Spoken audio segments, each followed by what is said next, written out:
സമാധാനം അകലെയാണ് എന്ന സൂചനയാണ് നമുക്കിപ്പോൾ കിട്ടിക്കൊണ്ടിരിക്കുന്നത്.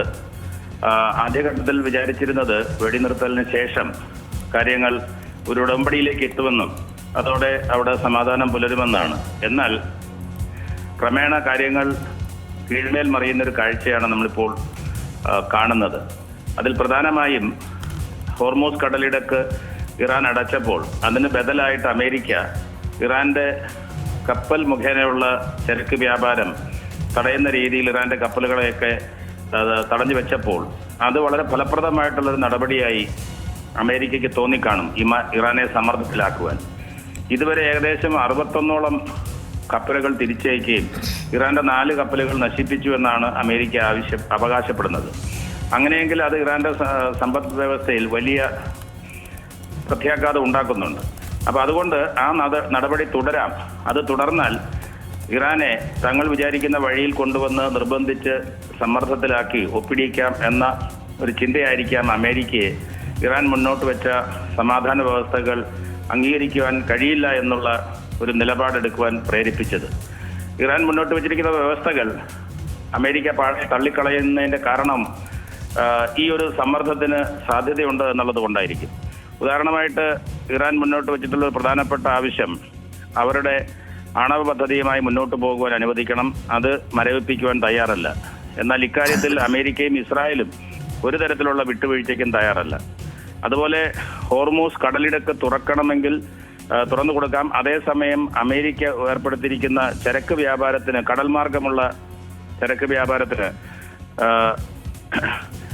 ഉപരോധം നീക്കണം എന്ന് ഇറാൻ ആവശ്യപ്പെട്ടു. ഇതും അമേരിക്ക തയ്യാറായിട്ടില്ല. അതുപോലെ തന്നെയാണ് ഇറാന്റെ നിക്ഷേപങ്ങൾ മരവിപ്പിച്ചത് മതിയാക്കണം, ഇറാനെതിരെയുള്ള ഉപരോധങ്ങൾ അവസാനിപ്പിക്കണം, യുദ്ധം അന്തിമമായി അവസാനിപ്പിക്കണം, ഇറാന്റെ സുരക്ഷ ഉറപ്പാക്കണം, ലെബനോനിലും അതുപോലെ ഇറാന്റെ മറ്റ് നിഴൽ സംഘങ്ങൾക്ക് നേരെ നടത്തുന്ന അക്രമങ്ങൾ അവസാനിപ്പിക്കണം. ഇങ്ങനെ ഇറാന്റെ നിലനിൽപ്പിന് ആവശ്യമായിട്ടുള്ള ഒട്ടനവധി നിർദ്ദേശങ്ങളും വ്യവസ്ഥകളുമാണ് ഇറാൻ സമാധാന ഉടമ്പടിയുടെ ഭാഗമായി കൈമാറിയത്. എന്നാൽ ഇതൊന്നും അനുവദിക്കാൻ സാധ്യമല്ല എന്ന് ഇവർ പറഞ്ഞു കഴിഞ്ഞു. ട്രംപ് പറഞ്ഞത് കുറെ കാര്യങ്ങൾ കൂടെ ചെയ്തു ചേർക്കാനുണ്ട്, ഇറാന്റെ കളി ഞങ്ങൾ അവസാനിപ്പിക്കും എന്നുള്ളൊരു പ്രഖ്യാപനമാണ് അമേരിക്കയുടെ ഭാഗത്തു നിന്ന് വന്നത്. ഇസ്രായേൽ നെതന്യാഹു പറഞ്ഞിരിക്കുന്നത് യുദ്ധം ഉടനെ അവസാനിക്കില്ല, കുറെ കാര്യങ്ങൾ കൂടി ചെയ്തു തീർക്കുവാനുണ്ട് എന്ന അതേ സ്വരത്തിലുള്ള ഒരു പ്രസ്താവനയാണ് ഇസ്രായേലിന്റെ ഭാഗത്ത് വന്നിരിക്കുന്നത്. അതേസമയം ഇറാന്റെ പരമോന്നത നേതാവായിട്ടുള്ള മുജ്തബ ഖമേനി പറഞ്ഞത് ശത്രുവിനെ പരമാവധി ചെറുത്തു നിൽക്കും എന്നുള്ളതാണ്. അതായത് നിലവിലെ സാഹചര്യത്തിൽ നമ്മൾ വിചാരിച്ചതുപോലെ ഉടനെ യുദ്ധം അവസാനിപ്പിക്കാനുള്ളൊരു സാധ്യത ഇല്ല. അത് പരസ്പരം ചെറിയ ചെറിയ സംഘർഷങ്ങളായി ഹോർമൂസ് കടൽ ഇടുക്കിലും ഇറാന്റെ ചില സാമ്പത്തിക മേഖലകളിലും ഇറാൻ അതിന് പ്രത്യാക്രമണമായിട്ട് ഇന്നലെ കുവൈറ്റിലും മറ്റുമൊക്കെ നടത്തിയ ചെറിയ അക്രമങ്ങളുമായി അത് മുന്നോട്ട് പോവുകയാണ്. എനിക്ക് തോന്നുന്നത് അമേരിക്കയുടെ സമ്മർദ്ദതന്ത്രം ഫലപ്രദമാകും എന്നുള്ളൊരു തോന്നലിൽ നിന്നാകാം ലോകത്ത് ഇത്രമാത്രം സാമ്പത്തിക പ്രതിസന്ധി ഉണ്ടാക്കിയിട്ടും ഒരു വലിയ യുദ്ധത്തിലേക്ക് പോകുന്നത് ട്രംപിന്റെ നടപടിയല്ല, രീതിയല്ല എന്ന് പല പ്രാവശ്യം അമേരിക്കൻ വിദേശ നയത്തിന്റെ ഭാഗമായി പറഞ്ഞിട്ടുണ്ടായിട്ടും ഇപ്പോഴും സംഘർഷം അവസാനിപ്പിക്കുവാനായിട്ടുള്ള നടപടികൾ എടുക്കാത്തത്. അതേസമയം സംഘർഷം ചെറിയ രീതിയിലെങ്കിലും മൂർച്ഛിക്കുവാനായിട്ടുള്ള ഒരു സാഹചര്യമാണ് സമാധാന വ്യവസ്ഥകളെ അംഗീകരിക്കുവാൻ തയ്യാറല്ല എന്നുള്ള നിലപാട് ട്രംപും നെതന്യാഹുവും ഒക്കെ പ്രഖ്യാപിച്ചിട്ടുള്ളത്. അപ്പോൾ സ്വാഭാവികമായിട്ടും ഇപ്പോൾ അമേരിക്ക പ്രയോഗിച്ചുകൊണ്ടിരിക്കുന്ന സമ്മർദ്ദതന്ത്രം ഒരു വലിയ യുദ്ധത്തിലേക്ക് പോകാതെ ഇറാനെ ചർച്ചകളിൽ കൊണ്ടുവന്ന് കീഴ്പ്പെടുത്താം എന്നുള്ള ഒരു തോന്നലിൽ നിന്നായിരിക്കാം, ഒരു വിശകലനത്തിൽ നിന്നായിരിക്കാം അമേരിക്ക ഈ നയം ആവർത്തിക്കുന്നത് അല്ലെങ്കിൽ നയം എടുത്തിട്ടുള്ളതെന്നാണ് എൻ്റെ ഒരു വിലയിരുത്തൽ.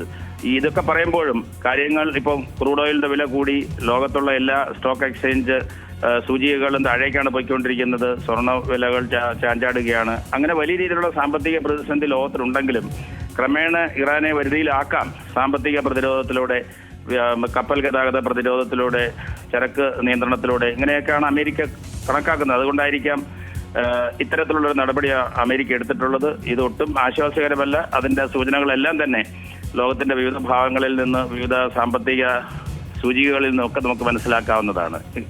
അതുകൊണ്ട് തന്നെ തികച്ചും ആശ്വാസകരമല്ല സാഹചര്യങ്ങൾ. സംഘർഷം തുടരുവാനാണ് സാധ്യത. അതെന്ന് അവസാനിപ്പിക്കുമെന്ന് നമുക്ക് പറയാൻ കഴിയും. എന്നിരുന്നാലും ഒരു തുറന്ന യുദ്ധത്തിലേക്ക് പോകുമെന്ന് ഞാൻ കരുതുന്നില്ല.